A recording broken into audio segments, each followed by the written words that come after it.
আমার ননদ আমাকে ডেকে নিয়ে বলল, ভাবি তুমি যদি কিছু মনে না করো তোমাকে আমি একটা কথা বলতে চাই। আমি বললাম কি ব্যাপার বলো, কোনো সমস্যা নাই। সে তখন বলে এই কথা শুনলে তুমি অনেক কষ্ট পাবে। আমি তখন বললাম কষ্ট পেলে আমি পাবো, তুমি বলো।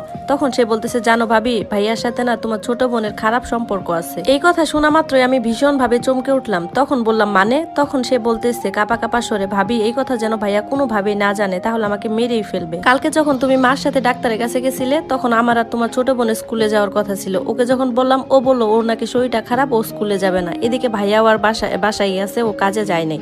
তো আমি যাওয়ার পরে রাস্তায় তখন মনে হলো যে বাসায় আমার হোমওয়ার্কের খাতাটা রেখে গেছি।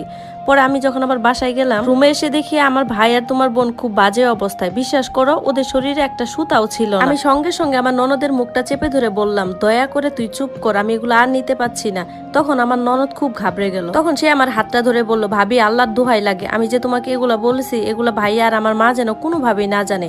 আমি তোমার ছোট বোনকে অনেকবার সাবধান করছি, অনেকবার চেষ্টা করছি, কিন্তু সে কোনো কিছুই মানে না। সে তো মাঝে মধ্যে ক্লাস ফাঁকি দিয়ে ভাইয়ার সাথে ঘুরতে যায়। সেদিন শুনলাম সিনেমাও দেখতে গেছে। ওকে যদি আমি কিছু বলি তখন বলে শোনো তুমি যদি এগুলো বলে দাও তাহলে তোমার ভাইয়া তোমার ভাবিকে ছেড়ে আমাকেই বিয়ে করবে। বিশ্বাস করো ভাবি এই কথাগুলো এতদিন ভয়ে আমি তোমাকে বলিনি। তখন আমি তাকে বললাম আচ্ছা ঠিক আছে, এই কথাগুলো আমি কাউকে বলবো না, তুই চলে যা।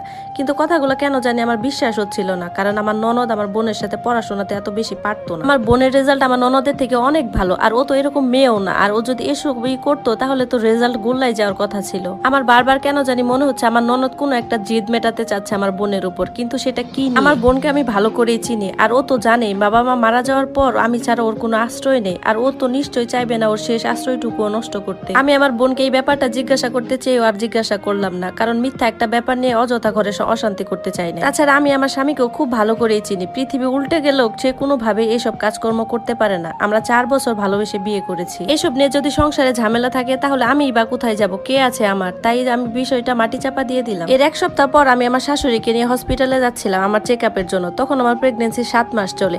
এই সময় আমার স্বামী আমাকে নিয়ে খুব সচেতন। সে সব সময় আমাকে বলে যে বাড়িতে কোনো কাজকর্মই করবা না, মা আছে, তোমার বোন আছে, আমার বোন আছে, কোনো দরকার পড়লে তুমি ওদেরকে দিয়ে করাবে। এমন শরীর নিয়ে তুমি যদি কাজ করা তোমার কোনো সমস্যা হয় আমি নিজেকে কখনোই ক্ষমা করতে পারবো না। বিশ্বাস করো সাইমা, তোমাকে নিয়ে আমার খুব ভয় হয়। আমি তোমাকে অনেক ভালোবাসি। আমার স্বামীর মুখে যখন এসব কথা বলি তখন আমি বরাবরই মুগ্ধ হয়ে তার দিকে তাকিয়ে থাকি। কলিজাটা আমার ঠান্ডা হয়ে যায়। এরপর মনে মনে একা একাই ভাবলাম, ছি, এরকম ফেরেস্তার মতো মানুষকে কেউ এইভাবে মিথ্যা ব্লেম দিতে পারে? নিজের পেটের আপন ভাই, তাও আবার শুধুমাত্র নিজের স্বার্থ হাসিল করার জন্য। এরপর আর কিছু না ভেবে আমি বেরিয়ে পড়লাম চেকআপের জন্য। রাস্তায় গিয়ে হঠাৎ মনে হলো আমি আমার আগের রিপোর্টটা রেখে এসেছি। তখন মাকে বললাম, মা আপনি গেটে দাঁড়ান, আমি গিয়ে রিপোর্টটা নিয়ে আসি। ভেতরে ঢুকে আমি সোজা চলে গেলাম আমার রুমের দিকে। রুমে গিয়ে যা দেখলাম সেটা দেখার জন্য আমি মোটেই প্রস্তুত ছিলাম না। যা দেখলাম এটা আমি দুঃস্বপ্নও ভাবতে পারিনি যে আমার জীবনে এরকম কিছু দেখতে হবে। তবে তাহলে আমার ননদ